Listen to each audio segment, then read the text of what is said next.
सियासी भूचाल की जो कि बरपा है इस वक्त मुल्क में। इंसदादी दहशतगर्दी अदालत के जज अरशद जावेद ने रात गए कोट लखपत जेल में मुल्जिमान की मौजूदगी में 9 मई जलाओ घेराव शेरपाव पुल केस का महफूज फैसला सुना दिया। और इंसदादी दहशतगर्दी अदालत ने शेरपाव पुल पर जलाओ घेराव केस में PTI के रहनुमा शाह महमूद कुरैशी समेत 6 मुल्जिमान को बरी कर दिया। और दीगर जो रुकन थे जिसमें साबिक गवर्नर पंजाब हैं उमर सरफराज चीमा, डॉक्टर यास्मीन राशिद, मियां महमूद रशीद समेत 8 मुल्जिमान को 10-10 साल कैद की सजा सुना दी गई है। जी हाँ, और अदालत ने अहमद बचर को 60 लाख रुपए जुर्माने के साथ सजा सुनाई है 10 साल की। और ये 36 मुल्जिमान हैं जो कि गिरफ्तार होने के बाद जेल मुंतकिल उनको करने के अहकाम दे दिए गए। हमारे साथ मौजूद हैं माजिद निज़ामी साहब, सीनियर सहाफ़ी। वेलकम टू शो कहेंगे आपको माजिद साहब। माजिद निज़ामी साहब, यकीनी तौर पर अब ये सज़ाएँ ज़ाहिर है फैसला सुनाया गया है उसके मुताबिक अब तो अहकाम जारी कर देंगे, सज़ाएँ होंगी, लेकिन कहीं ना कहीं इसके ताने बाने मिलते हैं जाके अली अमीन गंडापुर साहब की उस तहरीक के साथ जिसका ऐलान उन्होंने किया था। क्या उसके बाद का ये रिएक्शन है जो हम देख रहे हैं कि अब रिजल्ट के तौर पर तमाम मुल्ज़िमान को सजाएं सुनाई जा रही हैं, कुछ को रिहाई भी दी गई है इसके अंदर?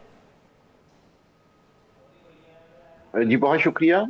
ये बात दुरुस्त है कि अगस्त में इमरान खान की जानिब से जो एहतजाज की कॉल दी गई है उससे पहले कुछ ऐसी चीजें हो रही हैं कि जिनकी बुनियाद पर यह फैसला किया जाएगा कि सियासी हालात किस तरफ जाएंगे। और तहरीक इंसाफ का वो ग्रुप जो मुफाहमत की सियासत चाहता है, जिसमें मिस्टर गौहर हैं, अली अमीन गंडापुर हैं, असद कैसर हैं, ये तमाम लोग कोशिश कर रहे हैं कि किसी तरह से डैमेज कंट्रोल किया जाए, नुकसान कम से कम हो, क्योंकि इनके ख्याल में एहतजाज से और जलाओ घेराव से वो नताइज नहीं निकले जिससे पार्टी को कोई फायदा हो। तो इसलिए हमने दो चीजें देखी। एक तो ये देखा कि जो 5 अगस्त की डेडलाइन थी इमरान खान की, उसको अली अमीन गंडापुर ने निहायत खूबसूरती से 90 दिन में बदल दिया। और दूसरा हमने ये देखा कि खैबर पख्तूनख्वा के अंदर जो सेनेट इलेक्शंस हुए हैं उसके अंदर ऑपोजिशन को साथ मिलाकर चलने की कोशिश की गई ताकि हॉर्स ट्रेडिंग और दीगर मसाइल से बचा जा सके और हुकूमत के साथ एक थोड़ा सा कॉन्फिडेंस बिल्डिंग मेजर्स का जो एक मामला है वो भी तय किया जा सके। तो इन दो चीजों को देख के लगता है कि तहरीक इंसाफ के मुफाहमती ग्रुप की जानिब से नुकसान को कम से कम करने की कोशिश की जा रही है। लेकिन जब हम इसके साथ साथ पंजाब का मामला देखते हैं तो यहाँ पे चूंकि तहरीक इंसाफ की हुकूमत नहीं है, पार्टी स्ट्रक्चर मौजूद नहीं है, तो यहाँ पर तहरीक इंसाफ के मसाइल ज्यादा हैं। पहला मसला तो यह है कि उन्हें ये शिकवा है कि उन्हें मरकजी क़यादत की जानिब से, पार्लिमानी क़यादत की जानिब से वो सपोर्ट नहीं मिल रही जो मुकदमात में मिलनी चाहिए थी, वो कला का बेहतर होना, उसके ऊपर मेहनत करना।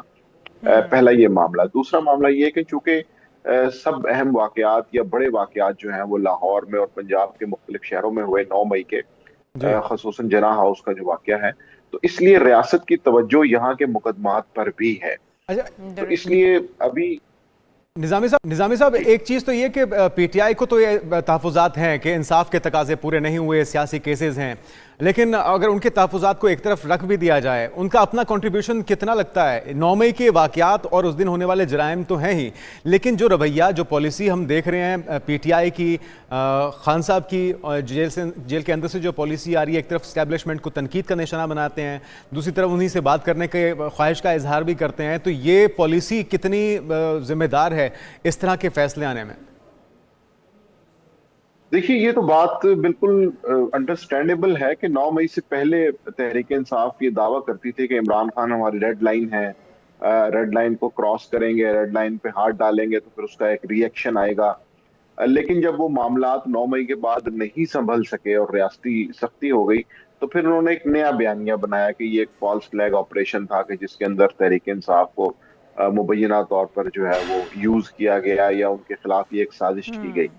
तो इससे कतई नजर जब आप अदालत में किसी मुकदमे को लेके जाते हैं तो फिर हुकूमत की प्रोसिक्यूशन की ये जिम्मेदारी होती है कि वहां पर वो एक मजबूत शवाहिद और दलाइल की बुनियाद पर ऐसा केस बनाए कि जो ट्रायल कोर्ट से तो बिल्कुल उसका फैसला हो, लेकिन हाई कोर्ट और सुप्रीम कोर्ट में भी वो जो शवाहिद हैं वो ठहर सके और उनके खिलाफ फैसला। तो इसका मतलब है कि तहरीक इंसाफ की कानूनी टीम एक्सपोज हो गई इस तमाम सिनेरियो में और वो नाकाम रहे।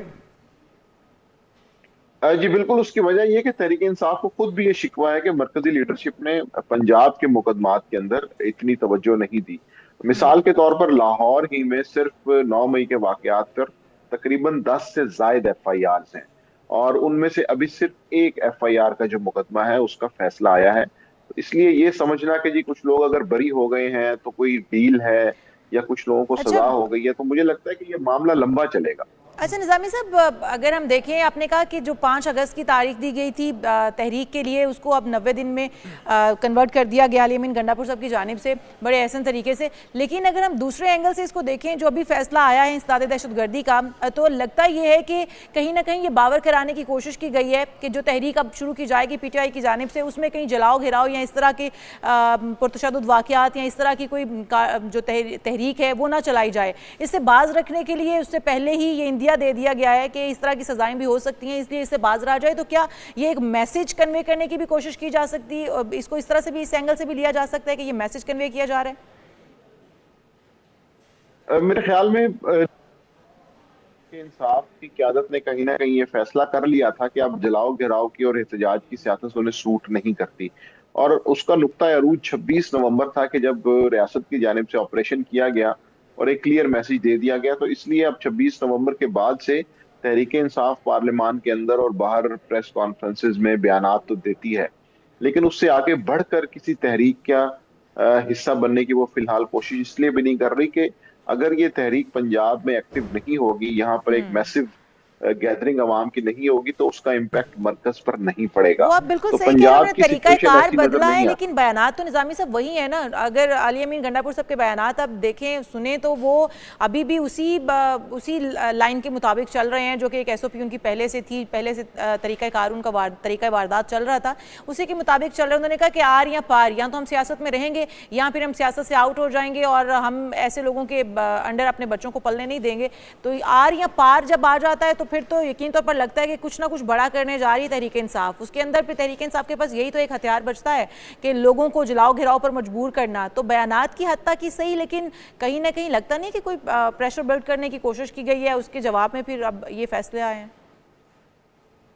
تحریک انصاف کا مخمصہ اور مسئلہ یہ ہے کہ اس کے اندر 2 بڑے گروپس ہیں. ایک وہ ہیں جو عقابی ذہنیت رکھتے ہیں، جو لڑنے مرنے کو تیار ہیں، جلاؤ گھراؤ کرنا چاہتے ہیں، لیکن دوسری جانب وہ لوگ ہیں جو مفاہمت کی بات کرتے ہیں. تو اس لیے جب بھی ہم تحریک انصاف کی سٹیٹمنٹس دیکھتے ہیں تو اس کے اندر وہ جو طبقہ ہے جو مزاحمت کا قائل ہے اس کو کیٹر کرنے کی کوشش کی جاتی ہے. اس لیے آپ جب بھی TV ٹاک شوز میں، پریس کانفرنسز میں دیکھیں گے تو اگر ہم اسے آن اے لائٹر نوٹ کہیں تو ہوائی فائرنگ بہت زیادہ ہوتی ہے، اور ساتھ میں کی حد تک جو ہے نظامی وہ صاحب ایک چیز اگر آپ سے جاننا چاہیں جاتے جاتے وہ یہ کہ جو آپس کا اختلافات کا معاملہ ہے، جو پھوٹ پڑی ہوئی ہے، جو دھڑے بندی ہے PTI کی، وہ کتنا ڈیمیج کر رہی ہے، اور اس تحریک کی کامیابی کا انحصار کس چیز پہ ہوگا؟ کیونکہ ہم اس تحریک کا جو محور دیکھ رہے ہیں وہ یہی دیکھ رہے ہیں کہ خان صاحب کو رہا کروایا جائے، 9 مئی کے کیسز سے ان کی جان چھڑوائی جائے. عوامی ایشوز اس میں کہیں نہیں ہیں، عوام کی پریشانیاں، ان کی مشکلات اور اس کے ازالے کی بات نہیں ہو رہی، صرف فوکس ہے تو خان صاحب کی رہائی پہ. تو اس صورت میں کیا لوگ خود سے یا ان کے فالوورز خود سے باہر آئیں گے؟ دیکھیے 2 چیزوں پہ فوکس کرنے کی ضرورت ہے تحریک انصاف کو. ایک تو انہیں اپنے اندرونی اختلافات کو ختم کرنا ہوگا اور ایک نئی حکمت عملی بنانا ہوگی. ان 2 کاموں سے وہ اپنا جو نقصان ہے اسے وہ کم کر سکتے ہیں. میں نہیں سمجھتا کہ وہ 4-6 مہینے میں بریک ایون پہ یا کسی پازیٹیو سائڈ پہ آئیں گے، لیکن وہ اپنا نقصان کم کر لیں گے اور جو اس وقت ان کو سیاسی شکست ہو رہی ہے اس میں ایک کمی آ جائے گی. تو اگر یہ 2 چیزیں نہیں ہوں گی تو میرا خیال ہے کہ تحریک انصاف جو ہے اس کی تنزلی کا سفر جاری رہے گا. تھینک یو سو مچ، بہت شکریہ. ہمارے ساتھ ماجد نظامی صاحب موجود تھے.